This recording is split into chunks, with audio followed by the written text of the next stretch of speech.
এটা হাম বলতে বলতে কথা চললি। আরে বলো না, কাল রাতে কি জানি কি খেয়েছি বুঝতে পারছি না, মাঝরাত থেকে পেটটা কনকন কনকন করেই যাচ্ছে, সকাল থেকে আর থাকতে পারছি না। শেষে ঠিক করলাম যে একটু ওষুধপত্র কিছু কিনে আনি। আরে বাবা, ওষুধ কিনে পয়সা নষ্ট করবি কেন? যদি মাগনায় ওষুধ পাস তাহলে কি কোনো ক্ষতি আছে?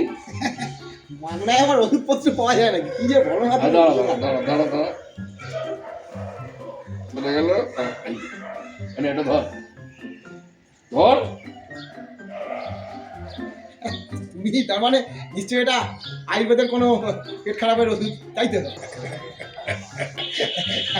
বেশিরভাগ তুমি হচ্ছ আয়ুর্বেদাচার্য পেচুরাম ঘোষ, তার কাছ থেকে আমি ওষুধ পাচ্ছি। বলছি ওই ওষুধটা কিভাবে খাবো গো? জলে মিশিয়ে নাকি? উল্লু, জলে দিয়ে খাবি কি রে? ওটা আই ড্রপ। সারা দিনে 200 কে 2 ফোঁটা করে দিবি, দিনে 3 বার। চোখটা তোমার ওটা বাজিয়ে ফেলেছিস, সারাদিন মোবাইল ঘেটে ঘেটে বসাও আছি, যা পাচ্ছিস তাই খেয়ে নিচ্ছিস। চোখ একদম ঠিক হয়ে যাবে। পেটে গন্ডগোল। আরে, আরে, কি হলো? দেখছো কাণ্ড?